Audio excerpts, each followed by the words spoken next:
Bien, hasta el 28 de este mes está deliberando el 7º Congreso Nacional de Conservación de la Biodiversidad. Realmente, si uno revisa la agenda que tiene este Congreso, es muy, muy importante, dado la enorme cantidad de temas, la preocupación de todos los sectores por esta cuestión de la conservación de la biodiversidad, la actualización de las investigaciones en cada uno de los segmentos de los sectores, y con una buena cantidad también de charlas, de conferencias para tratar los más diversos temas, ¿no? Y para hablar un poco de toda esta cuestión, de todo lo que viene pasando y va a continuar pasando, saludamos a la doctora Carolina Isabel Miño, que es investigadora del Instituto de Biología Subtropical del IBS, Nodo Posadas, de CONICET, en el Laboratorio de Genética Evolutiva de la Facultad de Ciencias Exactas, Químicas y Naturales de la UNAM. ¿Qué tal, Caro? ¿Cómo estás? Hola, buen día, Miguel, buen día a la audiencia, siempre un gusto saludarles. Bueno, contanos un poco, hacenos un poquito de cronista y contanos cómo se está llevando adelante este encuentro, que no solamente tiene de importante eso que ocurre con las disertaciones, con las conferencias, con las mesas, sino también lo que ocurre en los pasillos, los encuentros, las charlas y la posibilidad de continuar trabajando juntos, que se dan muchas veces en estos espacios, ¿no?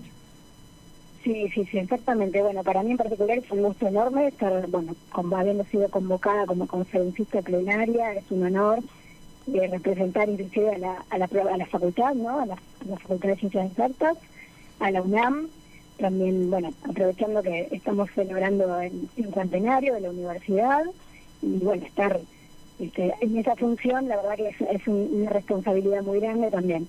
Y una felicidad grande también porque, me sorprendí muchísimo, me dijeron que hay más de 450 personas inscritas al Congreso. Se nota, obviamente, porque realmente la cantidad de gente que circula acá en el lugar donde se realiza el Congreso es muy grande, y es un Congreso que convocó personas no solamente de toda la Argentina, desde aquí, Misiones, el Norte Grande, hasta Tierra del Fuego, con una gran alegría, y también personas de Brasil, de Paraguay, de Uruguay, de Colombia. Realmente está siendo muy, muy interesante conversar con todas las personas, intercambiar sobre todo eso, ¿no? Una especie de intercambio de opiniones, ideas, evidencia científica.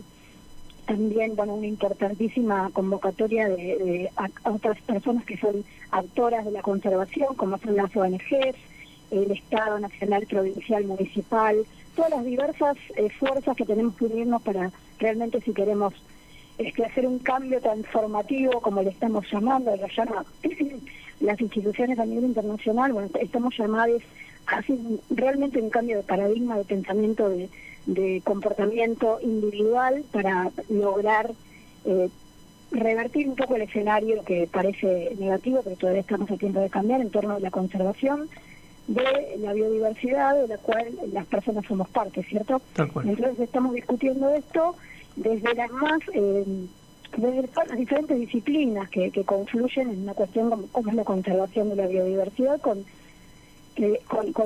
una parte muy importante es la sustentabilidad, la sostenibilidad, como quieran llamarlo, que es, a ver cómo hacemos para continuar existiendo realmente sin molestar a las demás especies con las que compartimos el planeta, ¿sí? Esa sería la síntesis para que se entienda, y en eso estamos, y además no solamente desde la cuestión más pura y dura de la ciencia y la evidencia científica, sino con experiencias de vida, relatos, saberes y información de otras fuentes, ¿no? Que normalmente, a veces, esto es una autocrítica también a la comunidad científica, a veces uno se distancia un poco de algunos otros saberes que son igualmente válidos en torno al mismo objetivo. Bien, en tu caso puntual, como conferencista plenaria, ¿cuál es el tema que vas a tomar, que vas a abordar?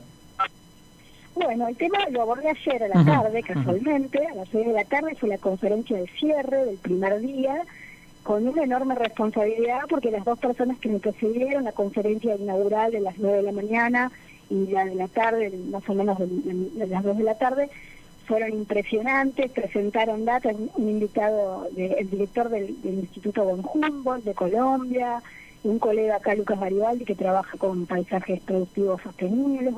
Fueron impresionantes. Y el tema puntual que toqué, que felizmente parece que tuvo muchas repercusiones, porque me vinieron a conversar conmigo muchas personas y preguntas muy interesantes, fue el rol de la genética, como licenciada en genética, formada, egresada, docente e investigadora de la UNAM. La genética también tiene un papel importante en ayudar a responder muchas preguntas que son interesantes para realmente accionar en conservación. Acciones de manejo concretas para la conservación de la biodiversidad que se pueden complementar y sustentar en evidencia que proviene de la genética. Ese fue el tema y intenté, creo que con éxito, dar un panorama general, porque muchas personas no están tan familiarizadas con la genética. Para nosotros quizás es natural, digamos, el léxico, el lenguaje, el alelo, genes, variación genética, porque somos genetistas, estamos formados desde primero a quinto año en ese tema, pero en las carreras de biología o en las carreras de las demás disciplinas que se dedican a la conservación, quizás eso no es tan así.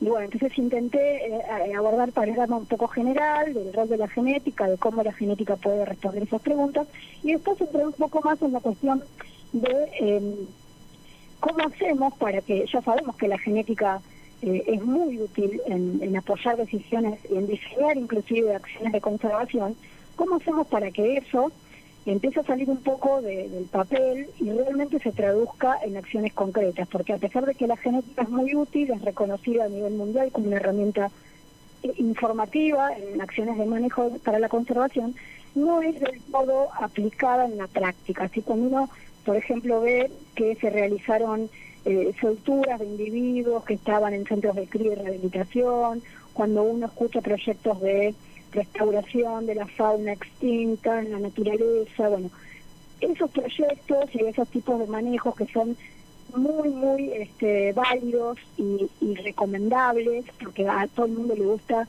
que la fauna esté en sus lugares, en los lugares donde debe estar y no adentro de un centro de cría, deben apoyarse en evidencia científica que provea información acerca de dónde hay que soltar a los individuos, de dónde pueden provenir, de cuando hay procedimientos de decomiso, de tráfico ilegal, por ejemplo, de dónde son las aves, de dónde son los monos, de dónde pueden ser, o lo más parecido posible a qué son, para llevarlos a un lugar en donde puedan no solo, por supuesto, mantenerse, no que nadie los case y no volver a pasar por algún conflicto que los ponga en riesgo, sino que también no generar un problema mayor, como por ejemplo estar mezclando cosas distintas, poblaciones genéticamente diferenciadas, de estar mezclándolas porque eso realmente les genera un problema, ¿no? Entonces ese tipo de cosas, en ese tipo de acciones de manejo concretas, la genética tiene mucho para decir, y pasó un poco por ahí la charla tratando de hacer un puente entre las personas que nos dedicamos desde la parte de la ciencia académica a investigar esto y las personas que toman las decisiones al fin de cuentas. Digamos, nosotros podemos informar, no somos las personas que tenemos la capacidad de acción en ese sentido, pero sí mi interés y el interés de muchas de las personas que nos dedicamos a la genética y la conservación es empezar realmente a actuar mucho más de cerca, ¿no? Cercanamente porque realmente nuestro objetivo es el bienestar de las demás especies de fauna. Con un reloj, usemos esa metáfora tan frecuente, que está contando cada vez más rápido, digamos, las acciones a veces y las decisiones sobre todo suelen tardar en relación a cómo se deterioran algunos ambientes. Pienso solamente en una figura que creo que ayuda a ilustrar esto: Bolsonaro en el Brasil y el proceso de deforestación atroz que generó en la Amazonía, por ejemplo. Sí, sin ninguna duda, el reloj no para absolutamente, eso es así, y yo creo que sin entrar en esa cosa, ¿no?, de decir, bueno, esto hay que tomarla, esas acciones hay que hacerlas ahora ya, en este momento hagamos lo que podamos, yo creo que realmente hay muchísima evidencia desde lo teórico, desde las simulaciones y lo más que se puede encontrar ya producida y en casos similares para poder tomar decisiones basadas en evidencia científica sin tener que hacer un estudio genético por ahí demora, no sé, meses o hasta años en llegar al resultado, sino basándose en esto, ¿no? Es decir, bueno, las personas que nos dedicamos a esto conocemos la literatura, conocemos otros casos, hemos trabajado en otras situaciones, ya sabemos lo que puede llegar a pasar, podemos predecir, esa es una de las actividades fundamentales a las que nos dedicamos las científicas y los científicos. Bueno, a partir de cierta evidencia ya tomada, y podemos predecir que puede llegar a pasar. Bueno, Eso lo podemos hacer, y sí, hay que actuar rápidamente, sin ninguna duda de eso. Y dentro de lo rápidamente, eso no significa que lo hagamos, digamos, así, ¿no? Sin ningún tipo de criterio. Entonces, por ahí pasó un poco la charla de ayer, y me pareció muy interesante que también hay muchas personas jóvenes formándose en esto, y bueno, un poco de llamado a la atención, llamado a la acción, tratar de traer recursos humanos un poco a esta disciplina que es fascinante dentro de lo que es la genética. Seguro. Te mandamos un abrazo enorme, Caro, como siempre, y agradecemos la claridad expositiva, que no siempre es tan frecuente cuando uno charla con algunos investigadores, ¿no? Sacarlos de la jerga cuesta su trabajo.